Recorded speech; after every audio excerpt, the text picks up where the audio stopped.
SMU.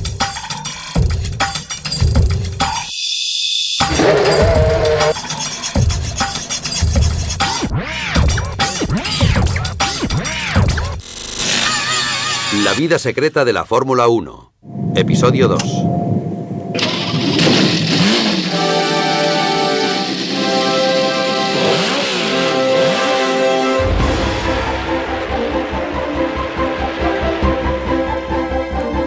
Durante más de 50 años han existido dos competiciones dentro de la Fórmula 1. Una sobre la pista, entre los pilotos, y la otra entre el órgano directivo y los ingenieros que diseñan y construyen los coches.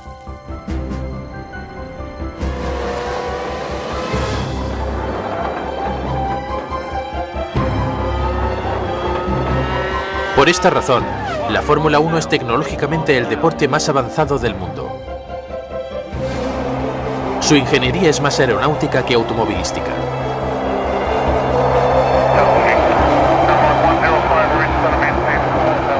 En Fórmula 1 existen reglamentos para todo. Tamaño de los neumáticos, dimensiones del chasis, el tipo de motor, seguridad dentro de pista.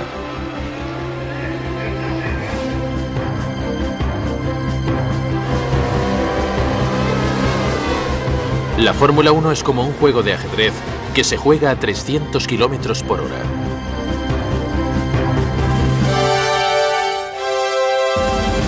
El límite. Este coche de Fórmula 1 fue construido por la escudería Williams en 1993. Es un FW15. Alain Prost ganó el Campeonato Mundial de Pilotos con él. Bajo su fuselaje de fibra de carbón yace un increíble mecanismo hidráulico controlado por ordenador. El FW15 posee control de tracción, control electrónico del motor, una caja de cambio semiautomática controlada por ordenador y suspensión activa. Sin asistencia electrónica sería imposible conducir este coche. Todavía está considerado como el coche de carreras más avanzado que existe. La suspensión controlada por ordenador, sumada a su inmensa potencia, le añadía al coche un nivel de complejidad tan elevado que el ingeniero podía prácticamente pilotar esta especie de avión a ras de suelo como le viniera en gana. Podía compensar el impulso, derrapar hacia el interior en lugar de hacerlo hacia el exterior. Tenía toda clase de ventajas. Este modelo es técnicamente tan adelantado que en muchos aspectos es el coche de carreras más avanzado que haya sido jamás construido, y muchas de sus características fueron posteriormente prohibidas. Al finalizar la temporada de 1993, el FW15 fue excluido de la pista. Al órgano directivo de la Fórmula 1, la FIA, le preocupaban tres aspectos de esta nueva generación de coches de carreras. Para empezar, la velocidad en la pista se había incrementado peligrosamente. Era imposible regular el software en el interior de los coches y el nivel electrónico del aparato parecía indicar que la habilidad del piloto había pasado a segundo plano. Una parte importante de la Fórmula 1 es demostrar la habilidad de los pilotos de carreras y ver lo buenos que son. Todos estos avances redujeron este aspecto, así que tenían que desaparecer. En realidad lo que ellos querían decir era: la Fórmula 1 no tiene nada que ver con los coches de carretera. Pero los coches de carretera son cada vez más importantes en Fórmula 1. Las grandes empresas de automóviles se han acercado a este deporte con la esperanza de que el glamour técnico de la competición empiece a notarse en sus productos.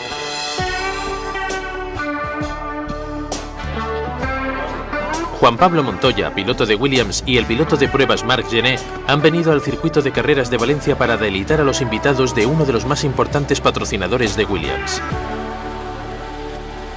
Este es un coche de carretera, equipado con tecnología electrónica punta para facilitar su conducción. Sin embargo, la asistencia más importante, la conducción y estabilidad asistida, será desconectada.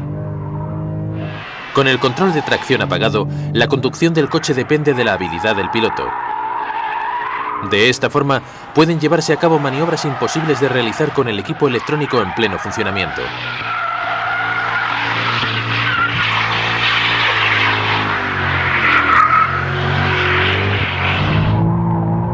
Cuando Montoya le arrebata el control del coche al ordenador, está dando un paso hacia atrás en términos tecnológicos.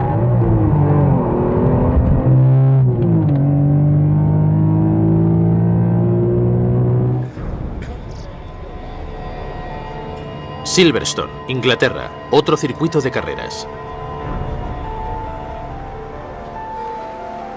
Esta es la oficina de Montoya. Un coche de Fórmula 1 es una especie distinta a las demás. Para empezar, no tiene puertas, y para ahorrar peso, ni siquiera lleva un motor de arranque incorporado.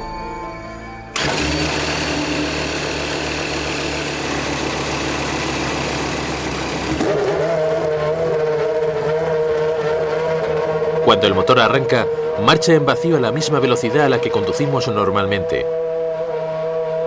Comparado con el coche que Montoya conducía en Valencia, lleva incorporada poca asistencia electrónica. La asistencia permitida en los coches de Fórmula 1 ha sido prohibida, reinstaurada, modificada, restringida y en ocasiones simplemente escondida del escrutinio técnico. Los ingenieros siempre intentan ser más listos que aquellos que dictan el reglamento para la Fórmula 1.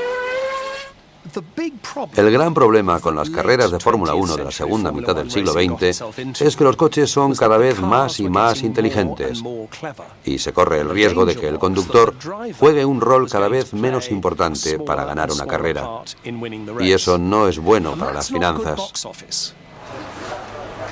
Aunque los pilotos sean públicamente héroes publicitarios, dependen cada vez más de los ingenieros del equipo. Hoy en día los ingenieros pueden no solo controlar el vehículo que conduce el piloto, sino hasta cómo debe ser conducido. Los espectadores que contemplan por televisión la batalla entre los pilotos sobre la pista son el corazón de la Fórmula 1.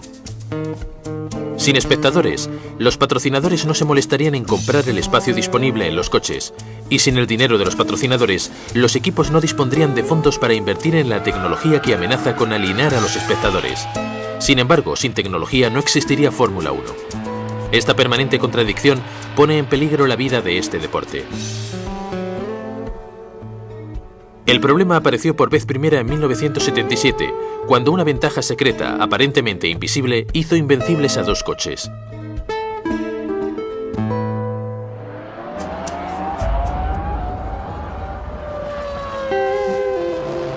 Desde finales de los años 70, los coches de Fórmula 1 se parecen cada vez menos a un coche y más a un avión. En lugar del coche compacto en forma de cigarro puro de otros tiempos, estos coches de última generación se convirtieron en extraordinarias piezas de tecnología secreta. Los pioneros fueron los siniestros Lotus negros modelo 78, diseñados por Colin Chapman.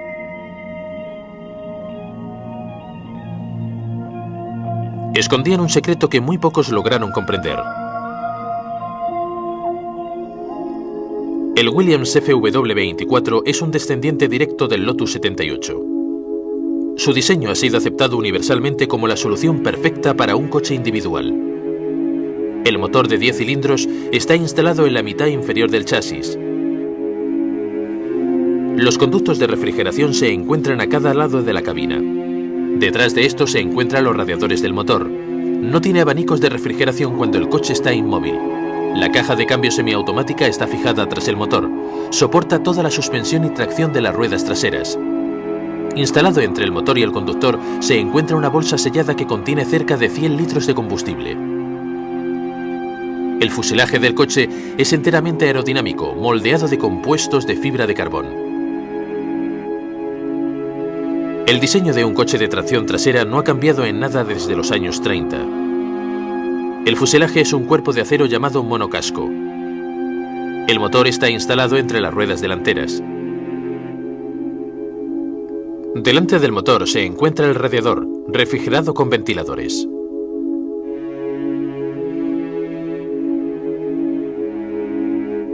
Detrás del motor se encuentra la caja de cambios. Un árbol de transmisión transporta la energía desde la caja de cambios a través de un diferencial hacia los ejes de las ruedas traseras. Un tanque de combustible de metal o plástico se instala bajo los asientos traseros. El conductor se sienta erguido a un lado. Para facilitar la conducción, se puede añadir al vehículo cualquier tipo de tecnología.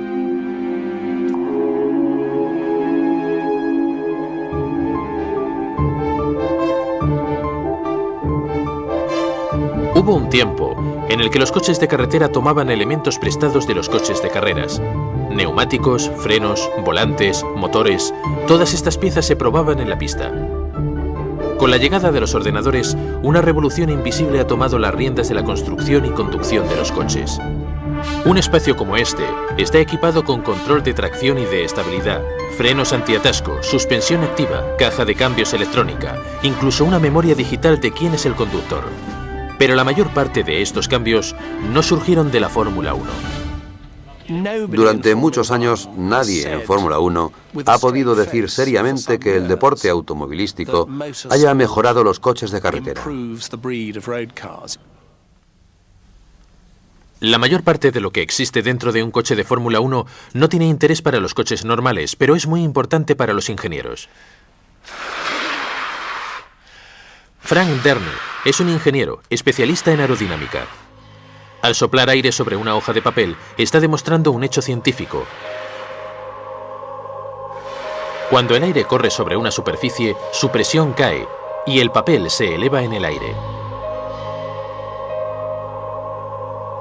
Las alas de un aeroplano utilizan este principio para poder despegar.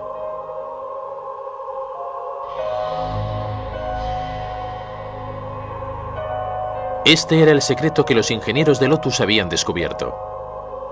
Escondida bajo el negro fuselaje del coche se hallaba la estructura primitiva de un ala invertida. Los faldones de goma a ras de suelo aplicaban los conocimientos de las leyes físicas. El movimiento del coche impulsaba el aire estacionario hacia la parte de abajo y era acelerado por el ala inferior. Cuando el aire tomaba velocidad, la presión bajaba y el coche se pegaba más a la pista. Los faldones eran un intento de aislar esta presión del exterior. Lotus presentó un coche que empezó a ganarnos a todos. Obviamente poseía alguna característica técnica en particular que les otorgaba una enorme ventaja y realmente no sabíamos qué era. Además, el equipo de Lotus siempre fue muy hábil para crear cortinas de humo. Nos hicieron creer que era un diferencial nuevo y cada vez que el coche era retocado cubría la caja de cambios y alguien se escabullía dentro del camión y salía con alguna pieza envuelta en un trozo de tela para distraer nuestra atención, porque en realidad habían descubierto una manera de generar 3 veces más fuerza gravitacional sin generar arrastre, lo que les confería una mayor sujeción. Además, tener un diferencial mejorado, como intentaban hacernos creer, no les habría otorgado una ventaja tan grande, incluso si hubiera sido perfecto. Finalmente hicimos un modelo en un túnel de viento y quedó demostrado que el efecto tierra era una ventaja enorme. Frank Derney ayudó a perfeccionar lo que Lotus había descubierto. El FW-107 de 1979 tenía un ala mejorada, pero Derney se dio cuenta de que el aire que entraba constantemente por abajo, destruyendo la succión, podría ser evitado instalando faldones corredizos. Los faldones de Williams no eran flexibles, sino rígidos, y se movían de arriba a abajo sobre una ranura en el flanco, asegurando el coche la pista en todo momento. Esta ventaja fue una revelación. Los faldones fueron prohibidos en 1981. Desde entonces, cualquier ventaja aerodinámica tenía que ser buscada a lo largo de cada centímetro cuadrado del fuselaje. Lo primero que golpea el aire es el ala frontal, y el ala frontal no es más que un ala de aeroplano invertida. Estas piezas de aquí reducen el aire atraído por la baja presión que existe debajo del coche, y cuanto menos aire sea atraído bajo el coche, la sujeción será mucho mayor. Estas piezas sirven para que el aire enfríe los frenos. Si los frenos no se mantienen refrigerados, la actuación del coche no será fiable, y es muy importante. Desafortunadamente, es muy fácil que el flujo de aire pase directamente hacia los flancos y hacia las alas traseras, razón por la que es muy importante mantener estas piezas. El motor también debe recibir aire. Este es un coche turboalimentado, así que está refrigerado con aire para enfriar el aire comprimido del turbo. Y por aquí tiene que pasar una mínima cantidad de aire.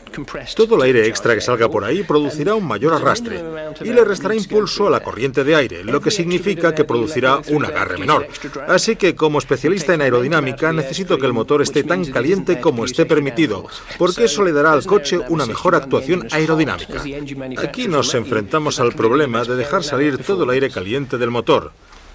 desde los radiadores y al mismo tiempo mantener una buena fuerza de sujeción desde el ala.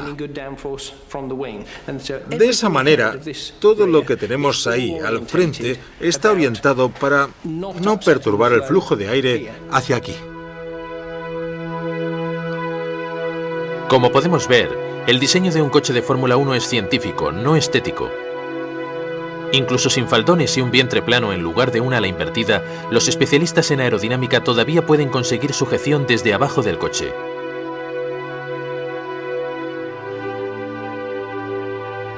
Las alas frontales que cortan el aire son ajustadas para dirigir la proa hacia abajo.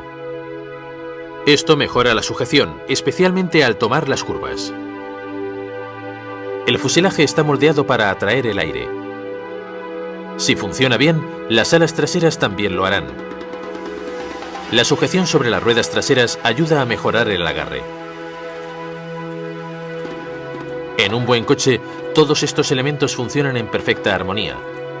En un mal coche, no. El problema con la sujeción generada por las alas superiores se denomina arrastre. El arrastre es la turbulencia de aire producida que sigue al vehículo. Este aire tiene peso y se resiste a soltar el coche. Es igual que tirar de una caravana a 250 km por hora.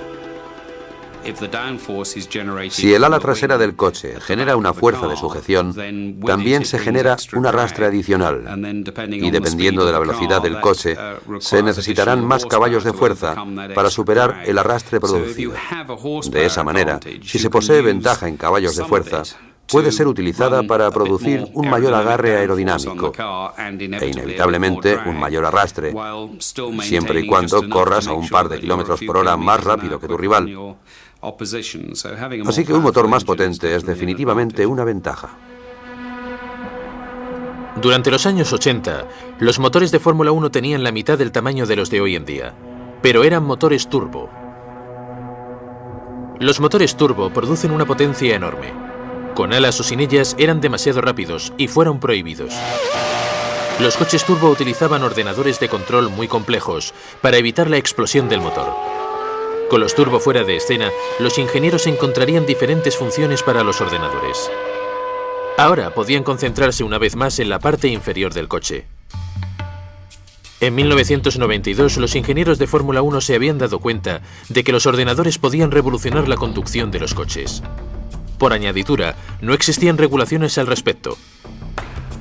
Las computadoras electrónicas digitales pueden procesar enormes cantidades de información a muy alta velocidad. Son perfectas para estabilizar máquinas inestables.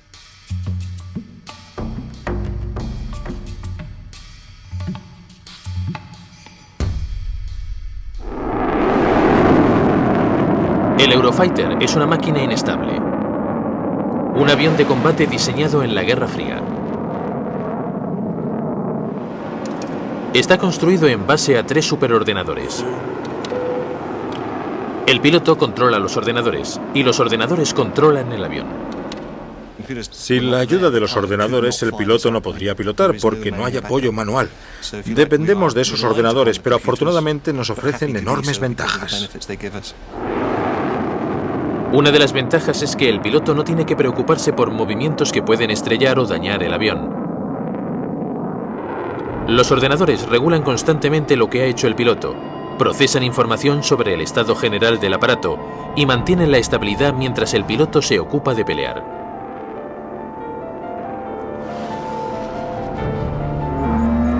El FW15 hizo algo parecido. No tenía muelles ni amortiguadores. En lugar de ello, impulsores hidráulicos controlados por un ordenador a bordo absorbían los impactos de la pista. El ordenador procesaba la información sobre lo que hacía el piloto y sobre la actuación del coche sobre la pista, miles de veces por segundo. Los impulsores recibían esta información y mantenían el coche exactamente a 6 centímetros sobre el suelo en todo momento.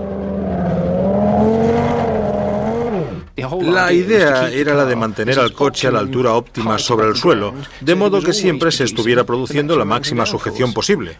Con muelles convencionales, cuando se accionan los frenos, el peso es transferido hacia adelante, la proa se inclina hacia abajo y la parte de atrás se levanta cambiando la estabilidad. Cuando se acelera el coche al tomar una curva, la parte de atrás se inclina y la proa se levanta, y eso altera el equilibrio del coche.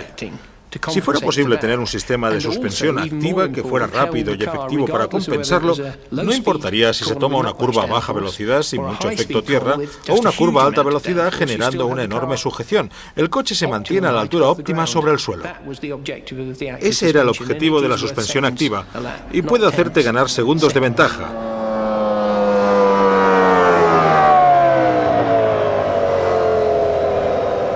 La suspensión activa fue prohibida en la temporada de 1994. A los ingenieros esto les pareció injusto. Previamente se habían impuesto prohibiciones por razones de seguridad.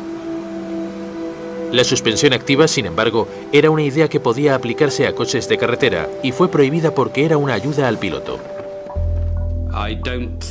No creo que la suspensión activa fuera una ayuda al piloto por sí misma. Mejoraba el potencial de actuación del coche, pero era una tecnología realmente muy interesante, que podría haber tenido usos comerciales. Creo que fue una lástima que esa mejora en particular fuera prohibida en Fórmula 1. Consideraron que el rol del piloto estaba siendo reducido y el piloto se estaba convirtiendo en algo así como un robot. Bueno, esa es una imagen exagerada. Así que se abrió un debate. O era el piloto o la ayuda tecnológica, el piloto contra la tecnología punta. Esa no es una pregunta fácil de responder porque ¿hacia dónde nos movemos? La Fórmula 1 debería intentar llegar a un compromiso. Los ingenieros son muy hábiles en recuperar terreno perdido. No importa la limitación que se les haya impuesto. Y hay coches que superan la velocidad posible en el circuito. Y eso es un hecho matemático. Era común. Existen curvas en todo el mundo que serían imposibles de utilizar si no hubieran regulaciones en cuanto a las alas y la aerodinámica, el poder del motor, la tracción y todo lo demás. Incluso sin faldones, sin turbos y sin suspensión activa, un coche de Fórmula 1 moderno puede generar suficiente velocidad y sujeción para superar su propio peso. Podría correr por el techo de un túnel muy fácilmente.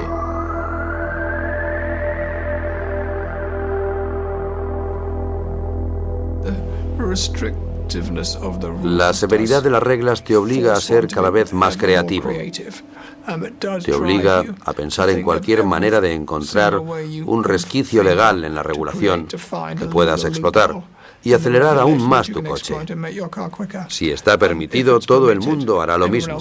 Así que tienes que pensar en alguien o en algo más. Y eso es parte de la diversión.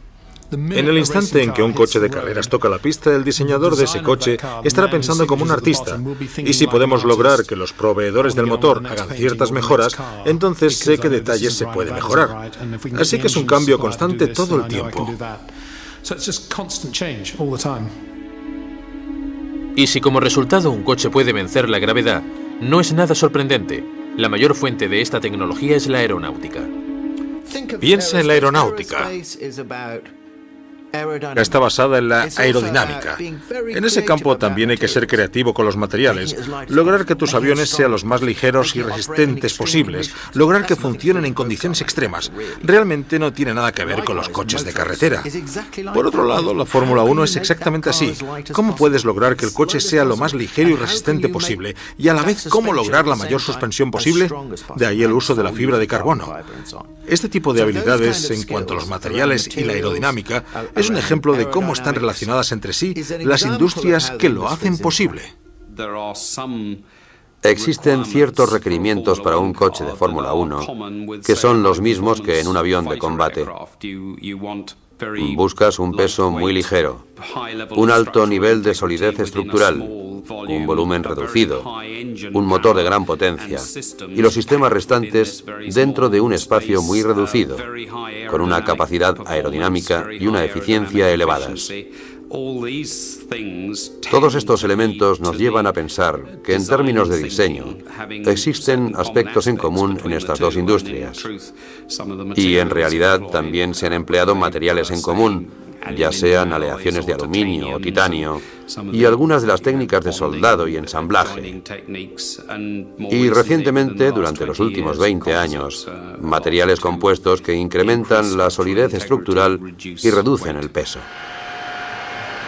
Eso no es nada nuevo. Las carreras de coches siempre han robado ideas de la aviación. Y a veces la aviación ha robado secretamente ideas de los coches.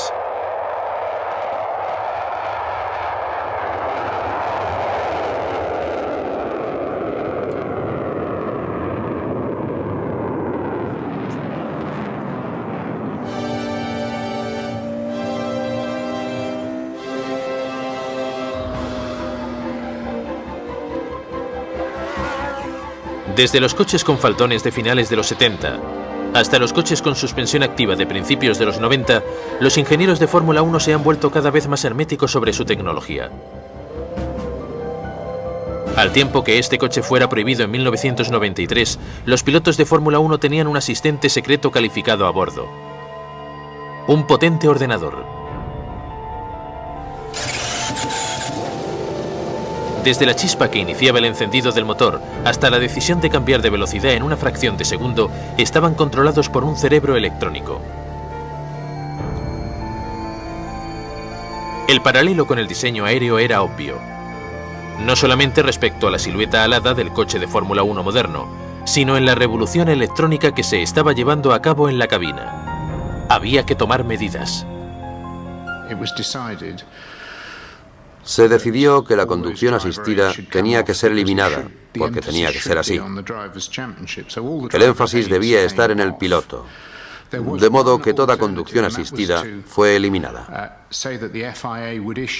Existía una alternativa, y era que la Federación Internacional de Automovilismo pusiera en circulación controles electrónicos que serían entregados con cada motor, pero pensaron que las compañías sentirían miedo al ver alterada su tecnología. Y por primera vez desde los años 30, las compañías de coches se acercaron a la Fórmula 1. Precisamente debido a su alta tecnología.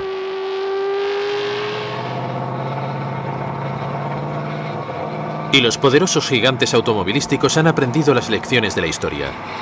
Al final, la tecnología siempre gana.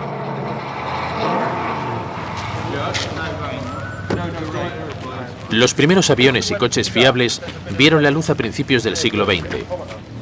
Cuando los aviones tenían este aspecto en los años 30, los ingenieros que trabajaban en ambos campos eran frecuentemente los mismos.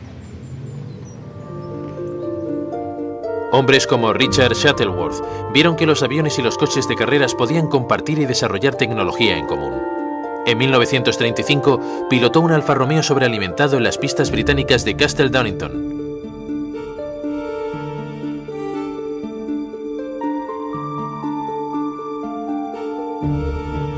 Ganó la carrera.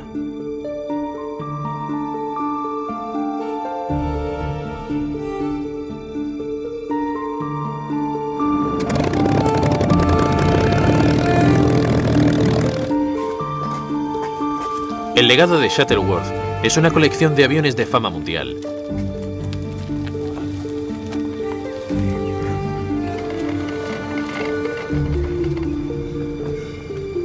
Estos aviones, que en su día fueran lo más avanzado, hoy resultan pintorescos. Pero en ese momento fueron la inspiración de los diseñadores de coches de carrera.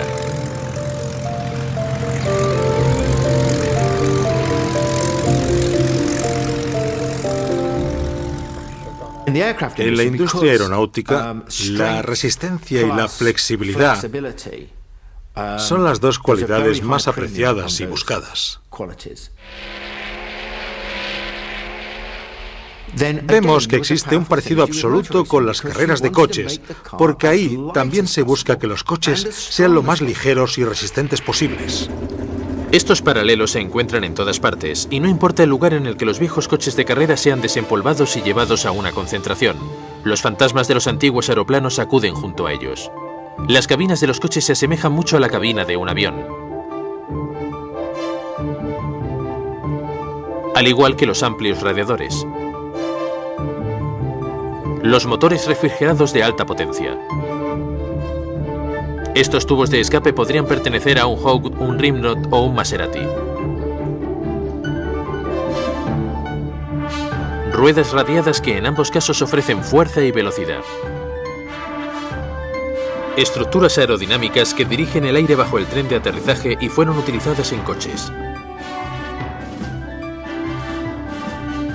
Incluso detalles como el asegurar las tuercas con alambre para prevenir su caída por la vibración son comunes en ambos casos. Pieles de aluminio sostenidas por remaches, fáciles de quitar para un mantenimiento y reparación inmediatos. Los soportes para las alas de este biplano Avro Tutor de 1931 tienen el mismo perfil aerodinámico que los tubos de suspensión de este coche de carreras de Williams, construido 60 años más tarde. Principalmente, la aviación le demostró a los diseñadores de coches de carrera cómo se podían montar motores grandes de alto rendimiento en espacios reducidos.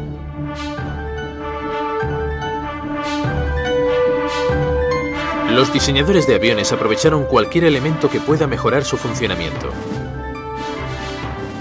En 1934, la madera ofrecía un peso ligeramente menor y los aviones de Havilland lo aprovecharon. Pero lo que apuntaba hacia el futuro era el diseño. 3 Comets de Havilland fueron construidos para la carrera aérea de Inglaterra a Austria. Este es el avión que ganó la carrera. Grosvenor House. El estrecho fuselaje contiene 3 enormes tanques de gasolina. Detrás se sentaban el piloto y el copiloto, uno detrás del otro. Tenía 2 pequeños motores de 6 cilindros altamente afinados. Esta combinación de motores pequeños, fuselaje estilizado y astutos detalles como las ruedas retractables le hacía capaz de alcanzar una velocidad de 380 km por hora.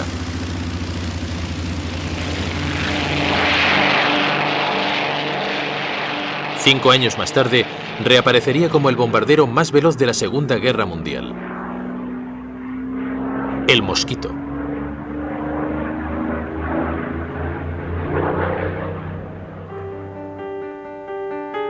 Los alemanes tenían prohibido el desarrollo de motores de aviación desde 1919.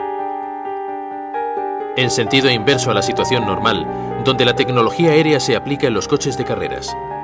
Fueron los coches alemanes los que mantuvieron la tecnología motora a punto.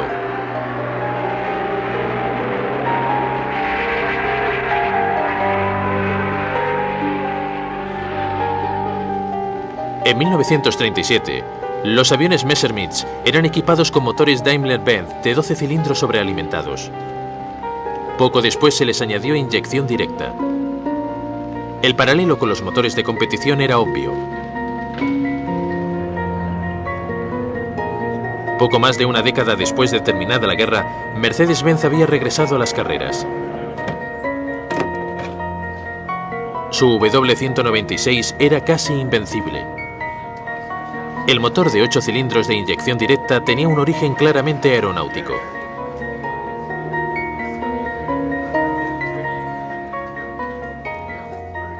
Diez años atrás, existía otra escudería que corría para la Alemania nazi. El Auto Union era muy diferente. Su diseñador, Ferdinand Porsche, estaba convencido de que trasladar el motor detrás del conductor mejoraría el diseño de un coche de carreras. Auto Union hizo su primera aparición en 1934. Eran únicos en su género. El tanque de combustible estaba situado entre el conductor y el motor sobrealimentado de 16 cilindros. Una estructura tubular transportaba refrigerante desde el radiador situado al frente hacia el motor en la parte trasera. La cabina del Spartan estaba enteramente basada en el diseño aéreo de esos días. En 1937, las carreras del Gran Premio, dominadas por los equipos alemanes, alcanzaban velocidades de hasta 320 km por hora. Para limitar la velocidad, se introdujo una normativa regulando el peso de los coches a un máximo de 750 kilogramos. Se suponía que así se reduciría el tamaño y la potencia de los motores. Pero el desarrollo de una mayor potencia, de aleaciones ligeras, un mejor diseño y piezas más pequeñas hizo que las restricciones tuvieran poco efecto. Los más beneficiados fueron Mercedes-Benz. Los coches de Porsche tenían problemas incorporados. La suspensión revolucionaria y los altos y pesados motores hacían que estos coches fueran muy difíciles de conducir. La idea futurista del motor detrás del conductor se vería relegada durante casi 20 años.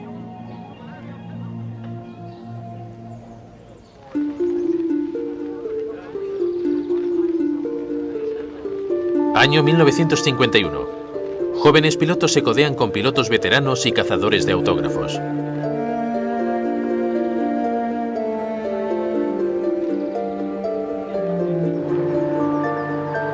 Durante todo el día, los equipos acuden a un viejo aeródromo llamado Silverstone para el Gran Premio Británico.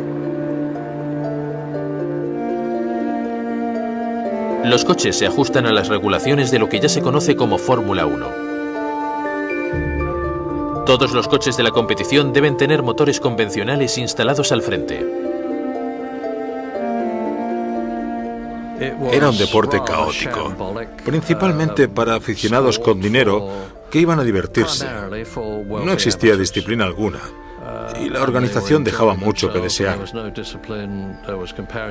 La falta de seguridad era absolutamente aterradora. El motor estaba en la parte delantera. El conductor llevaba una camiseta, un casco de lino y pantalones de algodón. Nadie llevaba cinturones de seguridad. No habían rampas ni espacios de seguridad. Y había más de 100.000 personas en Silverstone en el primer Gran Premio de la posguerra, separados de los coches por una cuerda. Es un milagro que no se hayan producido fatalidades en masa. Los espectadores detrás de las cuerdas no pudieron ver un coche amarillo ganar un gran premio. Las carreras de principios de los 50, los coches rojos, el color de competición tradicional de Italia, tenían los mejores motores y ganaron la mayor parte de las carreras.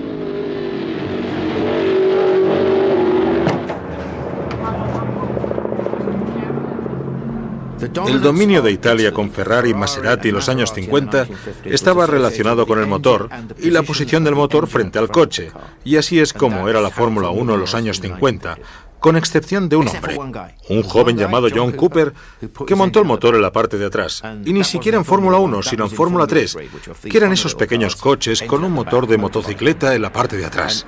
Nadie habría podido suponer que algún día eso sería el futuro.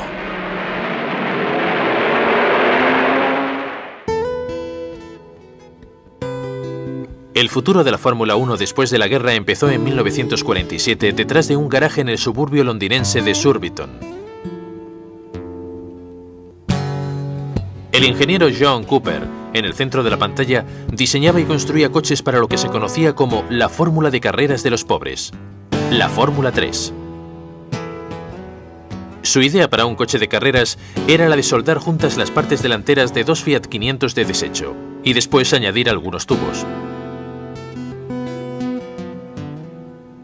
Cooper instaló el motor detrás del piloto por la sencilla razón que en Fórmula 3 el motor de una motocicleta propulsaba el coche a través de una cadena.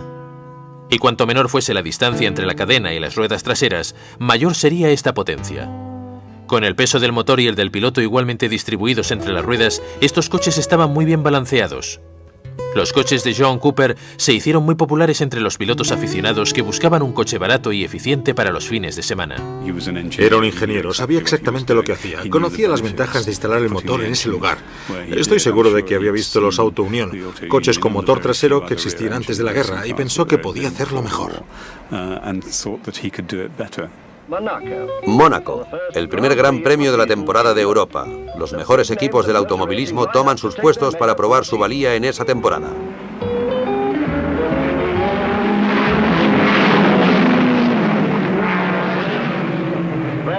Webber en segundo lugar. En 1958 a Cooper le había ido mejor.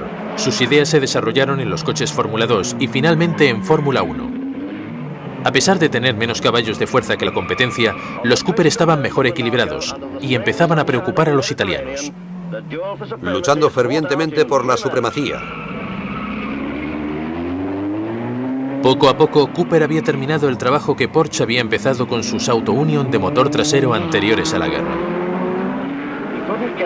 No ha podido alcanzar a Jeff Babins, que ha sido la revelación de la temporada al llegar en primer lugar a bordo de un Cooper. En muy pocos años, Cooper había entrado en Fórmula 1 con poco más de medio motor en cuanto a potencia, pero su concepción era mucho mejor que la del motor frontal, de modo que Colin Chapman, probablemente el ingeniero más creativo de la segunda mitad del siglo XX, copió esa idea para el Lotus.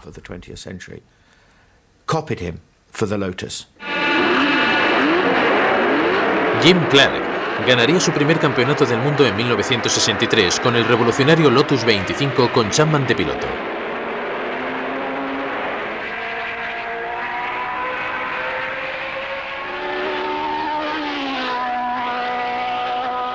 Si bien debió su inspiración a Cooper, tomó ideas prestadas de la aviación.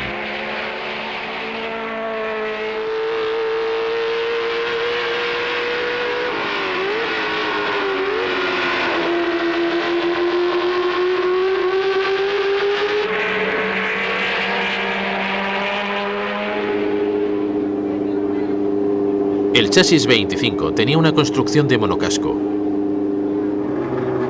Ahora el piloto estaba casi acostado dentro del coche, reduciendo el centro de gravedad y mejorando el flujo aerodinámico. Se ahorró peso, utilizando el motor y la caja de cambios como punto de apoyo para la suspensión trasera. El Lotus 25 asentó el creciente dominio de Inglaterra en la Fórmula 1.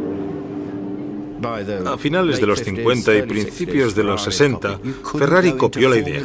Era imposible entrar en Fórmula 1 si no tenías el motor en la parte de atrás, porque cambió completamente tanto el peso como la manera de conducir. Era un coche diferente. El siguiente coche nuevo, o mejor dicho, su motor, hizo su aparición en 1967. Chapman y el diseñador de motores, Keith Digworth, hicieron del motor parte de la estructura del chasis, instalándolo directamente en la parte trasera.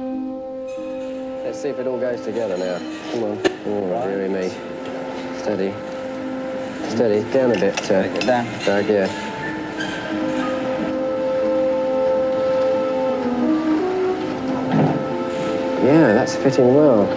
Beautiful. Yeah, that's the job. Lovely. El motor era la estructura principal del coche. Eso era algo clásico en los aviones, y el estilo fue trasladado al Lotus 49, directamente desde la industria aeronáutica.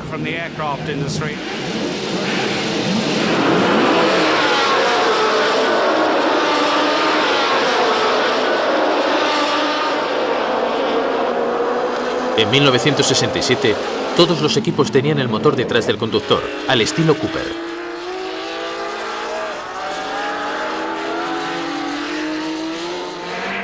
Los Ferraris italianos y los primeros coches Honda habían visto el futuro.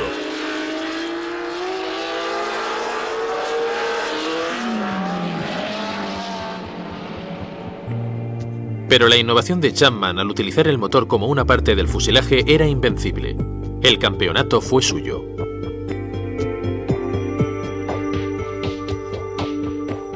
Ahora el énfasis se alejaba de la pista. Un juego tecnológico del gato y el ratón se desarrolló al tiempo que los que hacían las reglas intentaban anticiparse a los ingenieros. Coches con 6 neumáticos. Como este Tyrrell de Ford, intentaron reducir el arrastre de los neumáticos grandes.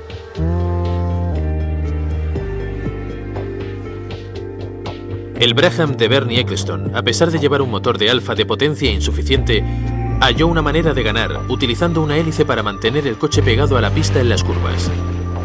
Era un aerodeslizador invertido. Corrió una vez, ganó la carrera y fue prohibido.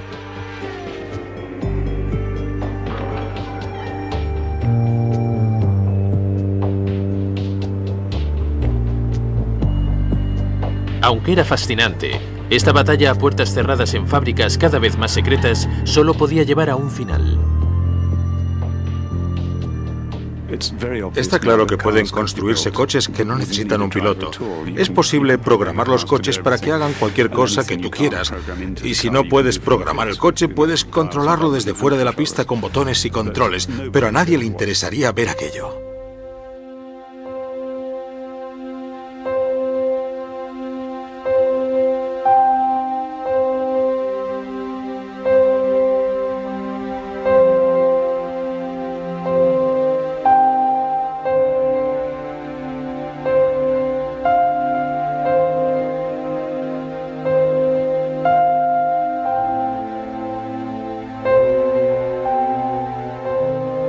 Desde principios del siglo XX, la industria aeronáutica ha compartido tecnología con los coches de carrera.